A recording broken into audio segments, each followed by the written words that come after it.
The air in The Gilded Spoon always felt thick, a heavy soup of cooking grease, stale coffee, and the damp smell of the sidewalk after a morning rain.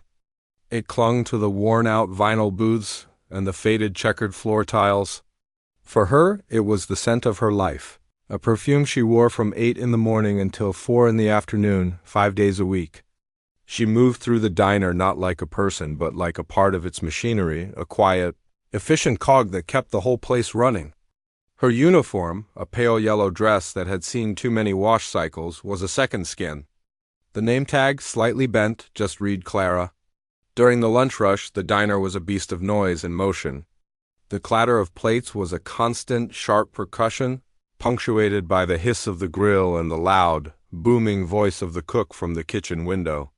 "Order up. 2 burgers, 1 with onions, 1 without. Get a move on, people are hungry."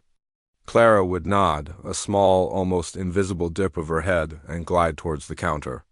She never shouted back. She never needed to.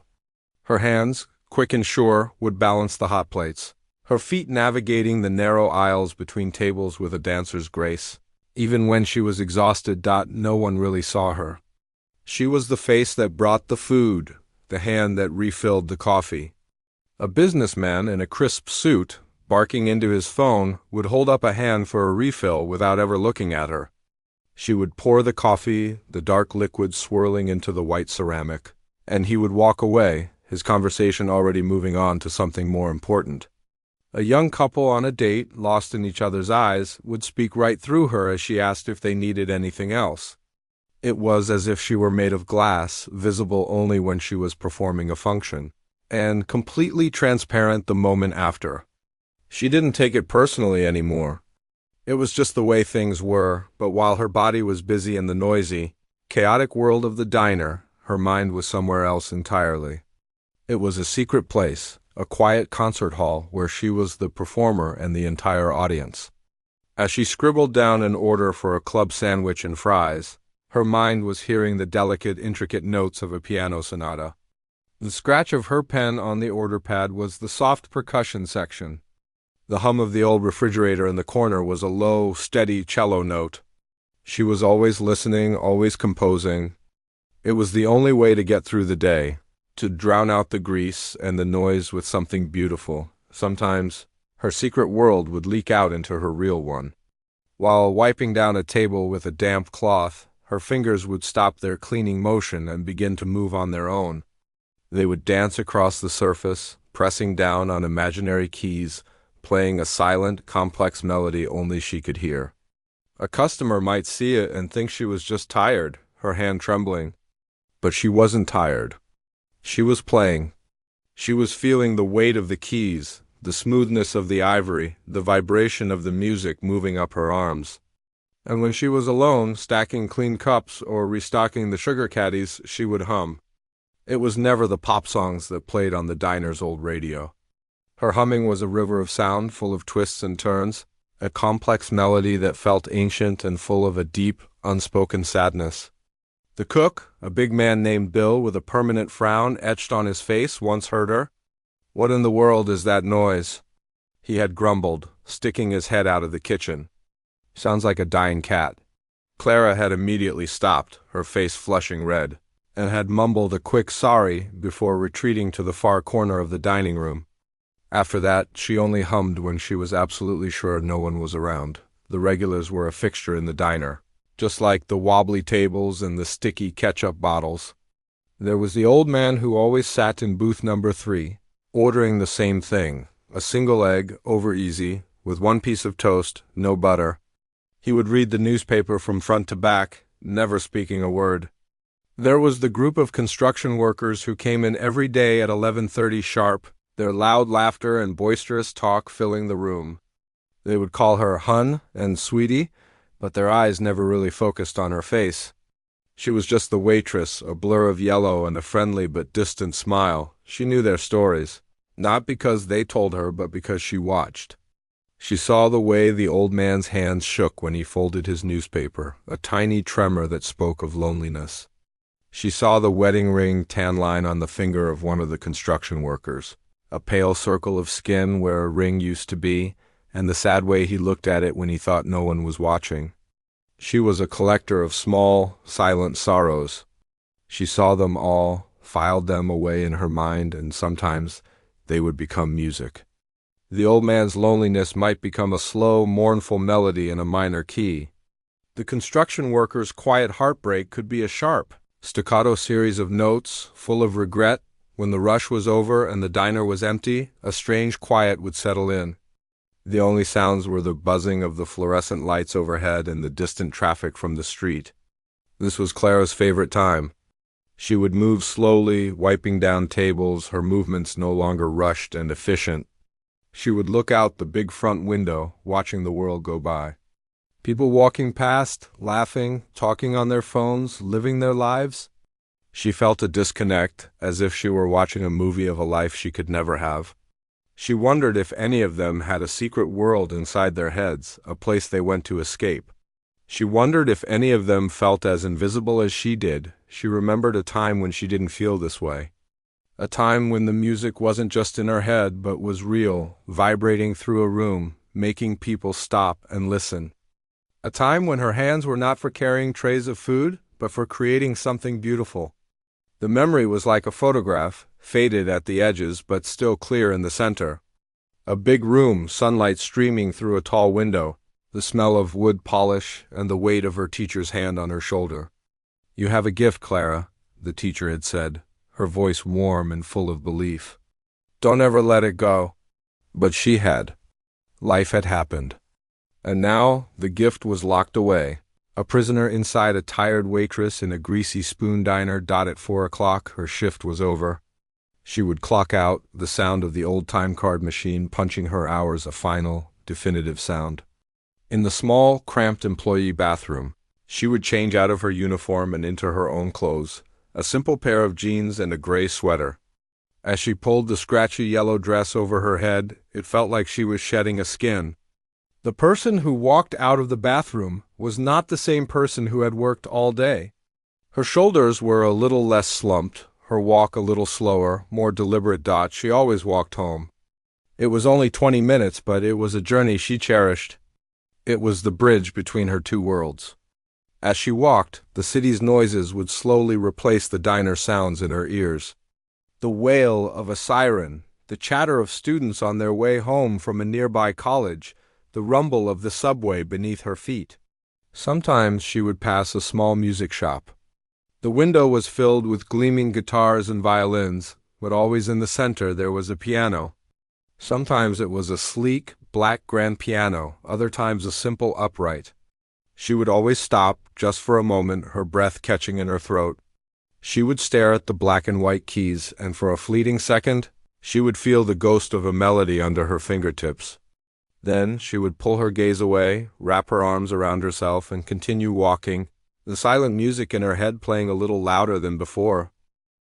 The next few days fell back into their familiar rhythm. The noise, the smells, the invisible dance of serving and clearing, it was all the same. Except it wasn't. There was a new object in the room, a silent, hulking presence that changed the energy of the entire diner. It stood in the corner that used to hold a tall, spindly plant that was mostly dead. Now, in its place was the piano. Frank, the owner, was ridiculously proud of it. He'd found it at an auction for a closing-down hotel and got it for a steal. He called it a touch of class. To Clara, it looked like a sad, giant beast that had lost its way. It was an upright, made of a dark wood that was scuffed and chipped in a dozen places. The legs were ornate and heavy, but one of them was slightly shorter than the others, so it leaned a little to the left as if it were listening to a secret whispered by the wall. The lid was propped open, revealing a row of yellowing teeth, the keys. Some of them were chipped, and all of them looked tired. The staff, of course, had a field day. Bill, the cook, was the first to make a joke. "Hey, Frank, you planning on starting a band? I can play the spoons." The other servers laughed, and even Frank cracked a smile. But Clara didn't laugh. She couldn't. Every time she looked at it, a strange feeling bubbled up inside her, a mix of intense longing and a sharp, painful fear. It was like seeing a ghost from a past life. At first, she did her best to ignore it. She took orders, refilled coffee, and bussed tables, all while carefully avoiding the corner where it sat. But the diner was small, and her routes to the kitchen and the tables often took her perilously close. She would feel its pull, a silent gravity that tugged at her awareness. She started taking the long way around, a small, inefficient detour that no one else noticed, but that felt like a monumental effort to her. Slowly, the piano began to collect the clutter of daily life. A customer left a wet umbrella leaning against its side. Frank started putting the day's extra menus on top of the closed lid. Soon, a couple of forgotten jackets were draped over the bench. It was no longer an instrument. It was just another piece of furniture, a lumpy, inconvenient shelf. Seeing it like that hurt Clara in a way she couldn't explain. It was a beautiful, powerful thing being treated like junk, and she felt a strange kinship with it. She too felt like a shelf where people put their expectations and their dirty dishes. Never seeing the person underneath, one afternoon she was clearing a table near the piano. An elderly woman had left a newspaper behind. As Clara gathered the plates, she glanced at the piano. On top of the stack of menus, a single sugar packet had fallen, its bright white square a stark contrast to the dark, dusty wood. Without thinking, she reached over to move it. Her fingers brushed against the cool, smooth surface of the piano lid. A jolt, like a tiny electric shock, shot up her arm. It was so sudden and so real that she snatched her hand back as if she'd been burned. Her heart was pounding. She looked around to see if anyone had noticed. No one had. Bill was yelling about a burnt toast, and Frank was counting money at the register. She was alone with her secret, with the sudden, overwhelming memory of what that wood felt like under her hands. What it felt like to press a key and make a room sing. She started to hate the piano. It was a constant, painful reminder of everything she had lost. It sat there, silent and mocking, a monument to her own silence. She wished Frank had never brought it. She wished it would just disappear. But it stayed, a dusty, neglected corner of her life, reflecting her own feelings of being dusty and neglected. Then came the Tuesday that changed everything. It was a miserable, rainy evening. The sky was a dark, bruised purple, and the rain came down in steady, relentless sheets, making the streets shine like polished glass. The diner was almost empty. The usual lunch crowd was long gone, and the weather had kept the dinner regulars at home. Only a couple of people were hunched over their bowls of soup, staring out the window at the downpour. The air was quiet, filled only with the soft patter of rain against the large front window and the low hum of the refrigerator. The little bell over the door chimed, and a man walked in, shaking water from the expensive-looking coat. He was dressed in a sharp suit, even though it was late, and he carried himself with an air of impatience. He looked around the diner, his nose wrinkled slightly as if he smelled something unpleasant. Clara forced a smile and went to get him a menu. He sat at a booth, not bothering to shake the rain from his hair. He snatched the menu from her hand without a thank you and scanned it with a look of disdain. "Just a coffee," he said, his voice loud and sharp, cutting through the quiet. "Black, and make sure it's fresh." Clara nodded and went to the coffee pot. She could feel his eyes on her back. When she brought the mug to the table, he was already complaining. "This place is a real dump, you know that? It's got no atmosphere, nothing." He gestured around the empty room with a sweep of his hand. Clara just stood there, holding the coffee pot, not sure what to say. Frank came out from behind the counter, a polite but strained smile on his face. "Sir, I'm sorry you feel that way. Is there anything I can get for you?" The man scoffed. "Atmosphere can't be gotten, my friend. It has to be built." His eyes landed on the piano in the corner, and a cruel smile twisted his lips. "And what is that supposed to be? A sad attempt at charm? It looks like something you fished out of a dumpster." He let out a short, ugly laugh. "I doubt anyone in this entire establishment could even find middle C on that thing. It's a waste of space." The words hung in the air, ugly and heavy. Frank's face fell. He looked deflated, his shoulders slumping. The other customers shifted uncomfortably in their seats, suddenly very interested in their soup. The rain seemed to beat harder against the glass. Clara stood frozen, her hand still on the coffee pot. The man's words weren't just an insult to the diner or to Frank. They were an insult to the piano. They were an insult to the music it was meant to make, to the countless hours of practice and dedication it represented, to the beauty and the passion and the soul of it all. He was dismissing everything she secretly was, everything she secretly loved, with a single, cruel sentence. He saw it as junk, just a piece of furniture, just like they saw her as just a waitress. A hot, unfamiliar feeling began to rise in her chest. It wasn't just sadness anymore. It was something else, something hard and bright and angry. Her knuckles turned white where she gripped the handle of the coffee pot. For the first time in a very long time, Clara felt a powerful urge to be seen. She felt a powerful urge to prove him wrong. The little bell above the door chimed again, a sharp, final sound as the man in the expensive coat left, pulling the door closed behind him. The rain continued to beat against the window, but the diner felt even quieter than before. The silence he left behind was heavy and uncomfortable, filled with the echo of his cruel words. Frank just stood there by the register, looking at the spot where the man had been sitting. His shoulders were slumped, and for the first time, Clara saw him look old and tired, his usual cheerful energy completely drained. He looked smaller than she had ever seen him, a man whose pride had been casually stepped on. Something inside Clara broke. Or maybe something inside her finally woke up. For years, she had been a silent observer, a collector of other people's sorrows, a ghost in her own life. She had absorbed insults and indifference and had tucked them away, letting them become the quiet, sad music in her head. But this was different. This man hadn't just insulted her. He had insulted Frank, who had always been kind to her. He had insulted the piano, that sad, neglected beast in the corner that held so many of her own forgotten dreams. He had dismissed the very idea of beauty in a place like this. Her anger was no longer a hot, sharp feeling. It had cooled and hardened into something solid, something like resolve.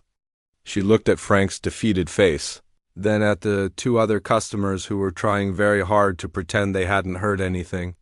She thought of the dusty piano, of the teacher who believed in her, of the music that had been locked away inside her for so long. It was time to let it out. Without a word, she put the coffee pot down on the counter. The soft clink of the ceramic on the counter was the loudest sound in the room. She turned and began to walk towards the corner. Her feet felt heavy, as if she were walking through thick mud. Each step was a question. Asterisk, what are you doing? You can't. You haven't in years. What if you've forgotten how? But a stronger voice answered, a voice that sounded like her own, but clearer and more confident than it had been in a long time. Asterisk, what if you haven't? Asterisk, every head in the diner turned. Frank looked up, his expression confused. The two customers stopped stirring their soup and watched her. She could feel their eyes on her, but she didn't look at them. Her gaze was fixed on the piano. It seemed to get bigger with every step she took, a dark, imposing mountain she had to climb. She reached the corner and gently moved the stack of menus and the forgotten jackets off the bench, placing them neatly on the floor. She ran her hand over the dusty wood, wiping away a layer of grime with her palm. She sat down on the cold, hard bench. It creaked under her weight, a loud groan in the silent room. Her fingers hovered over the keys, yellowed and gritty under her fingertips. They felt alien and unwelcoming. She took a deep breath, the air smelling of dust and old wood. She pressed a key. A flat, sour note echoed in the quiet, sounding lonely and out of place. It was worse than she had imagined. A wave of doubt washed over her. She saw Bill the cook peeking through the kitchen window, a skeptical look on his face. She could almost hear him thinking, I knew it. She doesn't know what she's doing. But then she closed her eyes. She blocked out the diner, the cook, the customers, the rain. She thought of her teacher's voice. You have a gift, Clara. She thought of the sunlight in her old practice room. She thought of the feeling of the music flowing through her, a feeling more real and more alive than anything else in her life, and then she began to play. It wasn't a song people would dance to. It was a story. The notes were like raindrops at first, lonely and separate, each one a small, sad sound.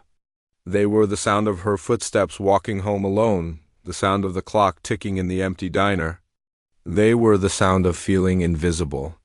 Then, slowly, the notes began to run together, forming a stream, then a river.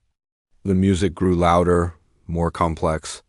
It was the sound of the frustration she felt every day, the clatter of the plates, the loud, demanding voices, the feeling of being a piece of furniture.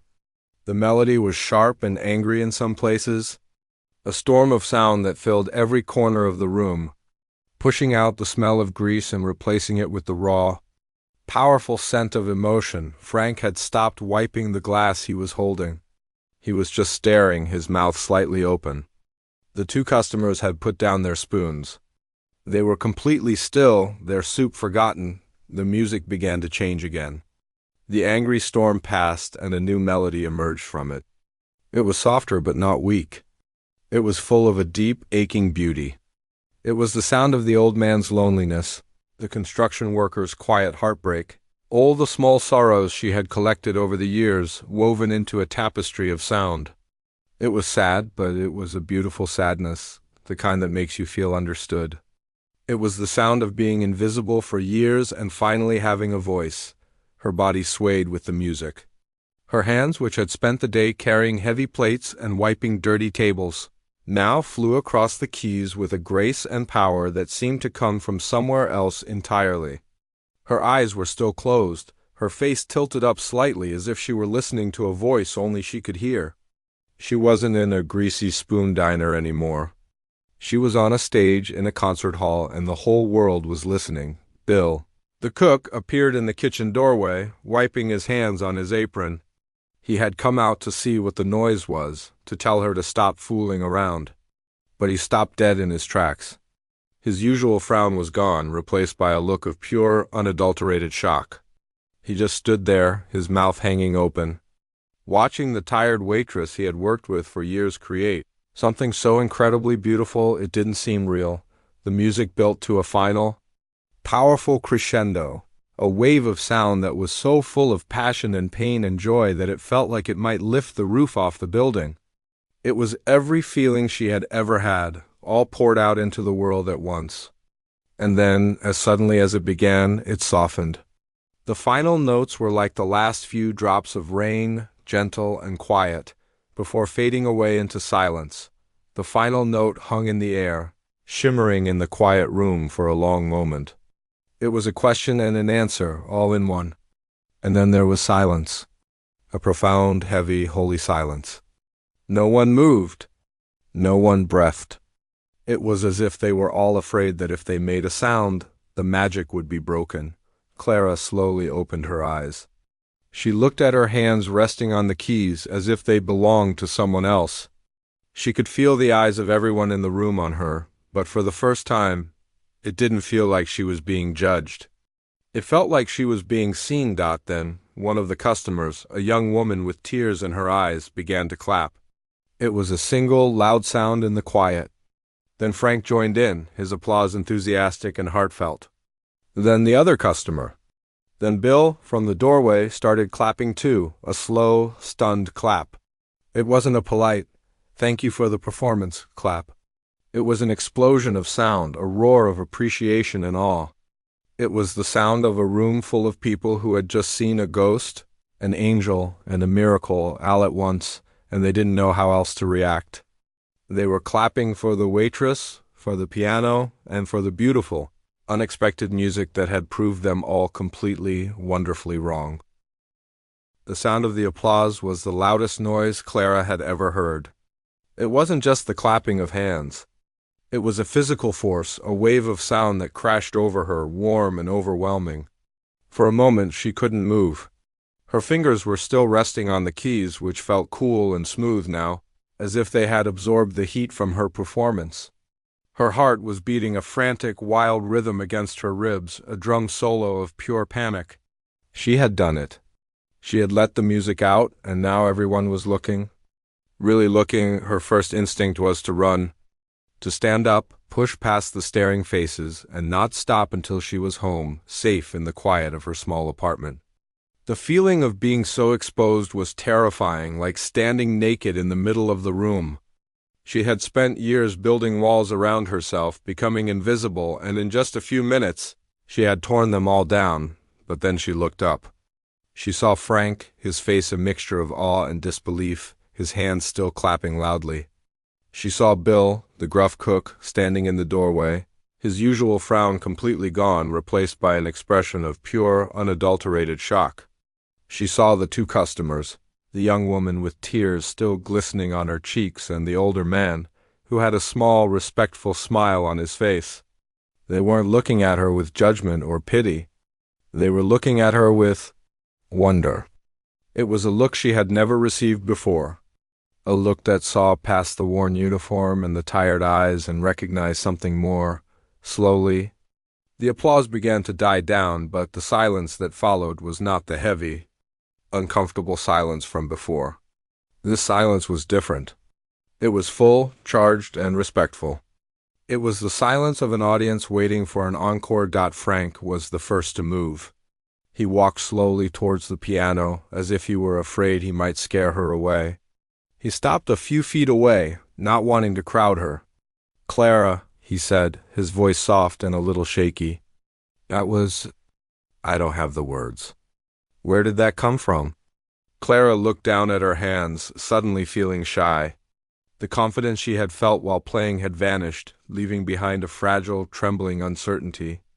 I used to play," she whispered, her voice barely audible.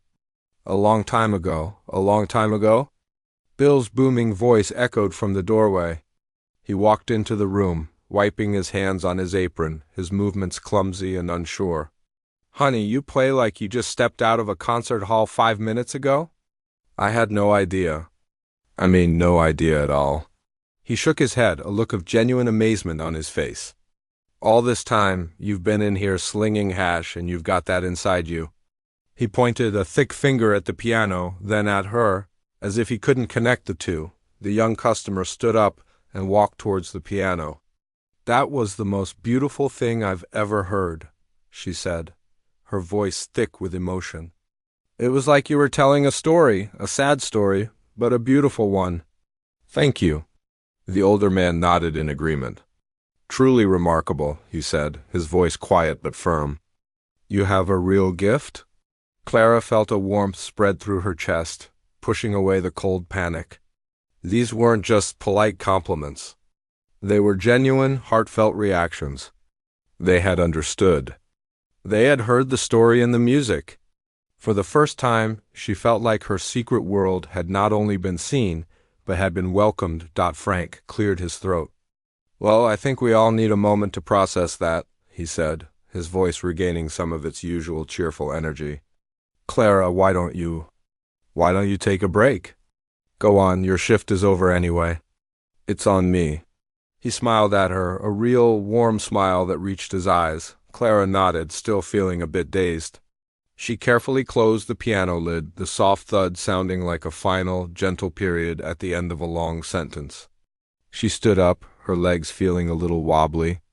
As she walked towards the employee bathroom to change, she could feel their eyes on her, but this time, it didn't feel like a spotlight. It felt like a warm, supportive blanket. In the small, cramped bathroom, she looked at her reflection in the mirror. The same tired face looked back at her, but something was different. Her eyes seemed brighter, as if a light had been turned on behind them. She splashed some cool water on her face, the shock of it making her feel more grounded. She had done it. She had taken a risk, and it hadn't ended in disaster. It had ended in applause. When she walked out of the diner a few minutes later, the rain had stopped. The streets were clean and glistening under the streetlights. The air felt fresh and new. As she walked home, she didn't feel the usual disconnect from the world around her. She felt a part of it. She noticed the sound of laughter coming from a nearby bar, the smell of fresh bread from a bakery, the vibrant colors of a neon sign. The world seemed more alive, more vibrant, as if her music had woken something up not just in the diner, but inside her as well. The next day at work, everything was different. The moment she walked in, Frank greeted her with a wide grin. "There she is! Our resident artist?" He boomed, and a couple of the early morning regulars looked up from their coffee. Curious Bill, who was usually grunting and slamming pans around in the kitchen, came out to wish her a good morning. "Morning, Clara," he said, a little awkwardly. "Listen, if you want to play anything today, just to warm up or whatever, just go for it. Don't mind me." It was the most considerate thing he had ever said to her. The piano was no longer a dusty shelf. Frank had polished it until the dark wood gleamed.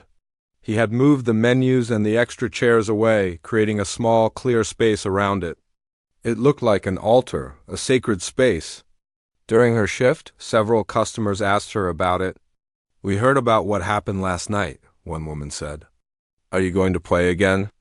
Clara, flustered, just mumbled that she didn't know, but the seed had been planted. The dynamic in the diner had shifted forever. She was no longer just the waitress who filled their coffee cups. She was Clara, the woman who could make a piano sing. People looked at her differently. They smiled at her in a new way. They asked her how her day was and actually waited to hear the answer. She was no longer invisible. Frank watched it all with a thoughtful expression. He saw the way the customers responded to her, the way the whole atmosphere of the place had lifted. The diner, which had been slowly declining, now felt special. It had a secret, a hidden treasure, and people were drawn to it. That evening, as Clara was getting ready to leave, he called her over. "Clara," he began, leaning against the counter, "I've been thinking. That piano, it's not just a piece of furniture anymore. And you're not just a waitress. I have an idea. It's a little crazy, but I think it could be wonderful. What would you say to playing here? Just one night a weekend to start. Friday or Saturday. We could clear out this corner, get you a proper light, make it a real thing. We could call it Clara's Corner." He looked at her, his eyes full of hope and excitement. "What do you think?" Frank's words hung in the air between them, shimmering with possibility. Clara's Corner? The name sounded strange and wonderful, like something from a dream. She looked at his hopeful face, at the genuine excitement in his eyes, and then her gaze drifted to the piano. It no longer looked like a sad, neglected beast. It looked like a promise of a different life, a life where the music inside her head could be real, but the fear was still there, a cold, tight knot in her stomach. A one-time performance, fueled by anger and desperation, was one thing. A regular gig, every weekend, with people expecting something from her, that was terrifying. What if she couldn't do it again? What if the magic was a fluke, a lightning strike that would never happen twice?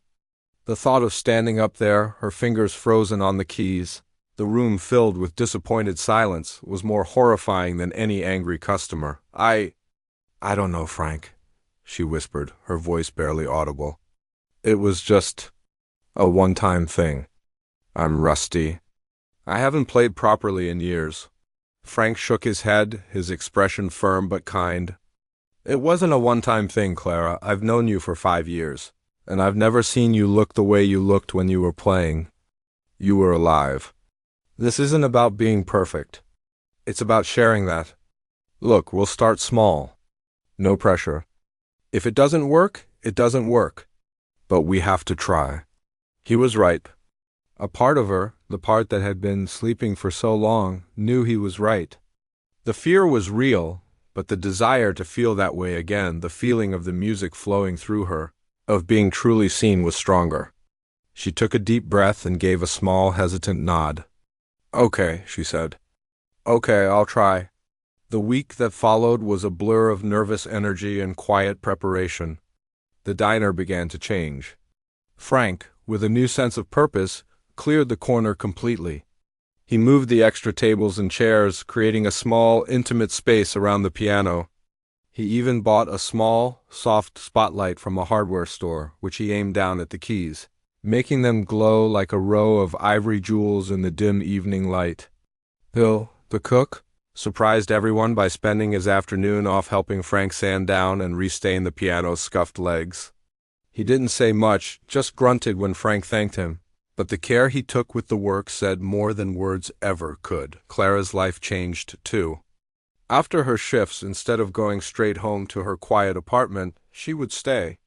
The empty diner, with its smell of coffee and cleaning fluid, became her new practice room. At first she was clumsy.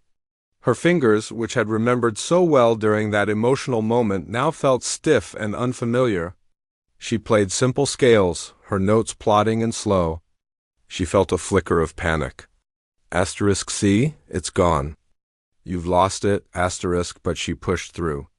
She went home one night and dug out an old, dusty suitcase from under her bed. Inside, tucked between yellowed sheet music, were her old lesson books. The smell of old paper and ink filled her small room, a scent from another lifetime. She sat at her small kitchen table, tracing the notes with her finger, the melodies coming back to her in a rush of memory. The next evening, she returned to the diner with new determination. She started with the pieces she knew best, the classical sonatas she had played 1,000 times as a girl. At first, it was like trying to speak a foreign language she hadn't used in years. But slowly, with each passing hour, the words came back. The muscle memory returned. Her fingers remembered the dance, the way to fly across the keys, the pressure to apply to make a note sing or weep. She played for hours long after the city outside had gone quiet. The only sounds were the music and the hum of the refrigerator. In the empty diner, with the spotlight illuminating her hands, she was not just a waitress anymore. She was a musician, rediscovering her own soul. Finally, the first Friday of Clara's Corner arrived. The diner felt different.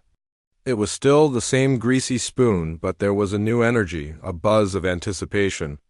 Alongside the regular customers, there were new faces, people who had heard about the waitress who could play piano.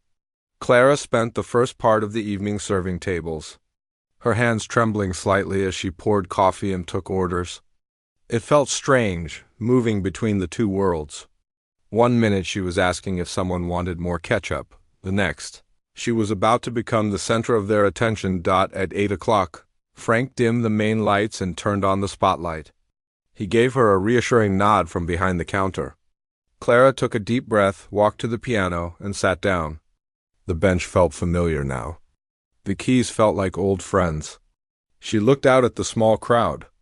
Their faces were turned towards her, a sea of expectation. She began to play.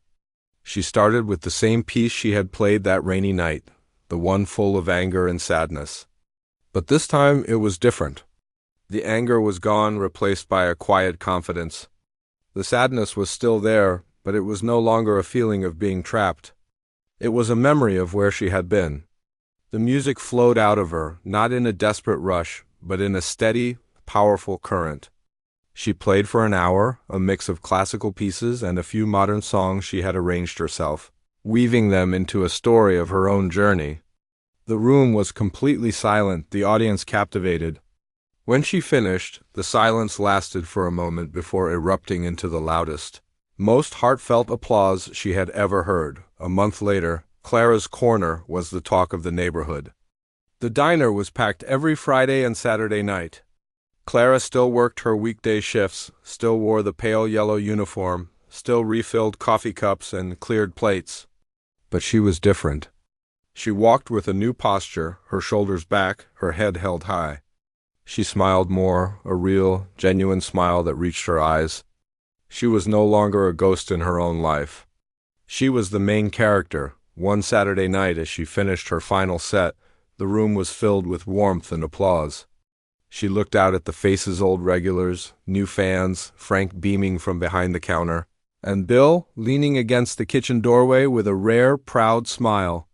Her eyes scanned the room and landed on a young girl sitting in the front row with her parents. The girl, who couldn't have been more than 10 years old, was looking at her not just with awe, but with a deep, pure inspiration.